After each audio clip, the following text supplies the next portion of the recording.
I said I wasn't gonna get one, and I lied. Just about a year ago, DJI announced that they were releasing the DJI Matrice 4, whether it came in the T for thermal, the E for enterprise, or even the TD version, which was suited for their dock. At the time, I was pretty happy with my Matrice 30T and my Mavic 3T, and since my Mavic 3T decided that it was tired for working for me and decided to end itself over my orchards, and my Matrice 30T is starting to show its age just a little bit, I figured it was time to upgrade, especially with the potential DJI ban looming on the horizon.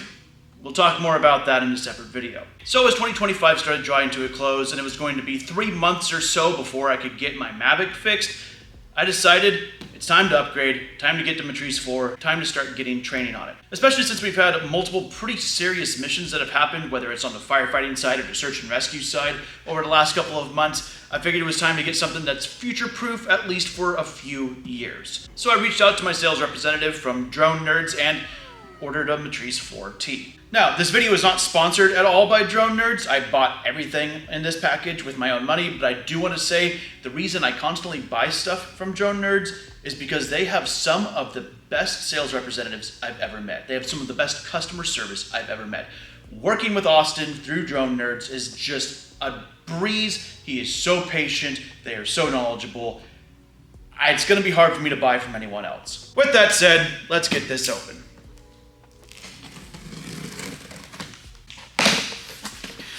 Now, it's actually really interesting the fact that this arrived recently because, that's just packing, because there was a search here in my area relatively recently where they had several Matrice 30Ts and several Matrice 4Ts up in the air at the same time, being coordinated for a large search for a suspect. I'm going to see if I can talk about that whole incident, but I've got to run that through some chain of command first. This is good because it's been freezing here. I don't know if you guys have seen the photos of like the 400-mile long sea of fog that's been covering the valley where I live here in California, but it has been freezing and like 99% humidity all the time, and I've legitimately run out of fire starters. Gotta pop these on the charger right now. 3 intelligent flight batteries. I'm going to try and not buy so many batteries this time, but we'll see. Extra propellers, because you never know when you're going to need them. Just looking at these propellers, they seem to be significantly larger than the Mavic propellers and significantly smaller than the Matrice 30T propellers. And here is the big box itself.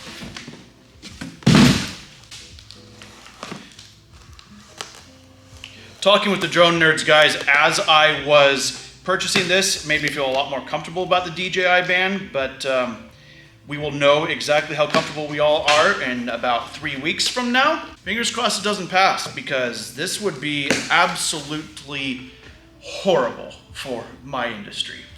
Whether it's farming, firefighting, and search and rescue, and video production. And there we are. Matrice 4T. Another one of the big reasons why I kind of wanted to get a Matrice 4T is, to be honest, I'm tired of carrying the Matrice 30T around in my truck. It is a significantly larger drone and has a lot of stuff I have to carry around with it in order to remain, functionally operational.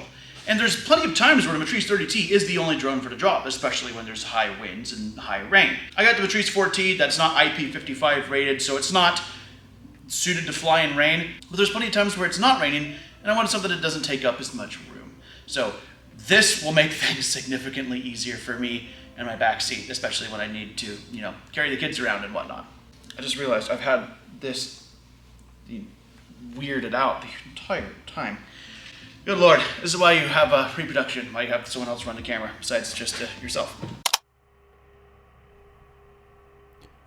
Remember when I did an M30T unboxing video about a year or so ago? And I recorded the vast majority of it in S&Q settings, so it had no audio.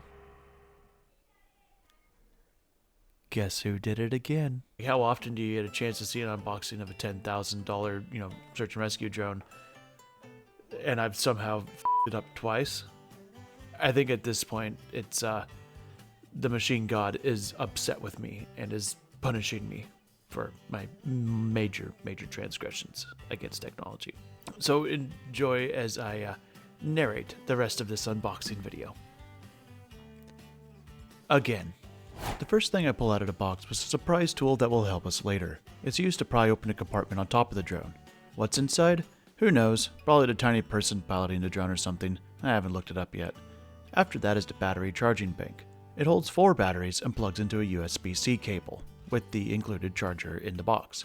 It charges the battery in a cascade fashion, meaning it will charge all the batteries plugged into it just one at a time and not all at once. It has 2 settings, 90% and 100%.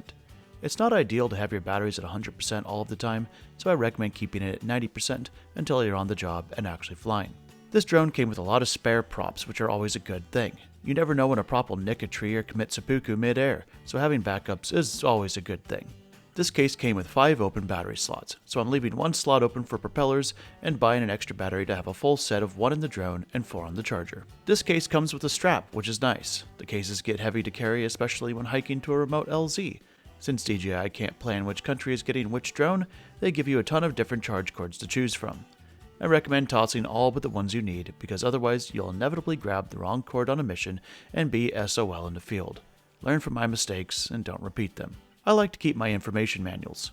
Don't ask me why, but it comes with a good slot to keep it in, so that's nice.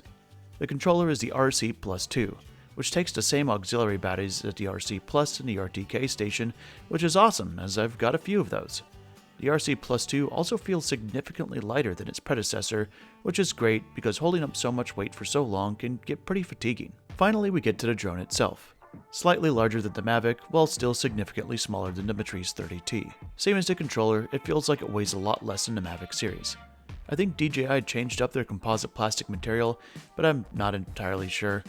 It has an RTK module built directly into it, which is nice, but it does block the night beacon from the front, which isn't ideal, and I still wish it had a night beacon on the bottom like the M30T, but it is what it is. The arms fold out exactly like the Mavic series, and the motors are color-coded, so you shouldn't have a problem figuring out which propellers go where. Shouldn't being the key word here. The gimbal cover is a soft rubber instead of the traditional hard plastic, which I actually prefer. More shock absorption, less stuff to get scratched or broken. The gimbal itself is packed about as full of gear as you can get, and at this point the Matrice 5T is probably going to look like a flying spider. But it's still cool looking, and that's all that really matters. Pop the props on and throw some batteries on the charger. Every last bit of this kit will need the firmware updated. So start that easy but lengthy process by linking the drone with the controller and hooking the controller up to the internet. While this is all going, register your drone really quickly with the FAA, which is super easy to do by going to the FAA drone zone. Print your registration card off and shove it into the case, and then mark your drone with the registration number. Once all that's done, pop a new battery in and update the firmware on it as well. This will need to be done for every single new battery, and it's always easier to do this chore all at once while you're thinking about it, instead of out in the field while everyone stares at you and you mumble "sorry" over and over again, watching the download line barely progress while hooked up to your phone's shitty hotspot Wi-Fi. After all the boring stuff is done, it's time for the first flight. And I couldn't think of a better way to test out this amazing piece of emergency responder technology than by filming a sunset. The wide and zoom cameras are incredible, and although they might not be meant for photography and videography, they still do a pretty cool job of it. After that, it was time to test a few of the other features. The AR Street View is one of the biggest jumps up in technology on a drone that I've ever seen, and will probably be one of my most used features in urban SAR and firefighting operations. Being able to see immediately how close you are to what roads is incredible for people like me, who are terrible with directions and orientation. I played around briefly with the AI person finding features, but not enough to accurately review them at this time. I definitely can't wait to see how they compare to third-party applications such as Eagle Eyes. The infrared is crisp and has several more levels of detail than the 3T and 30T. I can't wait to dive into making videos with these, but the feature I was most excited to try is the NIR Spotlight, which is built directly into the drone gimbal itself. Being able to light up an area in real view without having to integrate anything into the PSDK system is a massive win. The night view from both the wide and zoom view of the camera is also such an upgrade from the 30T that it's hard to even compare the two. These flights were during an almost full moon, and although the FPS dropped significantly on the feed, the fact that the night view was practically in full color blew my mind compared to the grainy static of the 30T night view. I'm looking forward to when we have a new moon to see how it works in complete and utter darkness. All in all, I'm very happy with my purchase, and I'll have a full review of this drone out once I've got a lot more flight hours on it. I know I'm late to the party, but better late than never. So far it seems like this is going to be my go-to drone for all responses during non-inclement weather. So that's going to wrap it up for this whole video on unboxing and first flight of the Matrice 4T. If If you have any questions about the drone, leave them in the comments and I'll be happy to answer them. And like I said, I'm going to come out with a full review here in probably like a month or two, once I've had some time to actually take it out in the field and use it. It's been incredibly foggy here, not great flying conditions at all, and I've got a lot of stuff I'd really like to test before I do a full-blown review, a year after it's come out. Let me know what sort of things you'd like me to test with the drone as well. I'm always down to do science. Thank you all so much for watching. If you enjoyed this video, consider liking, consider subscribing. Always helps us out. Thanks again for watching, and I'll see you next time.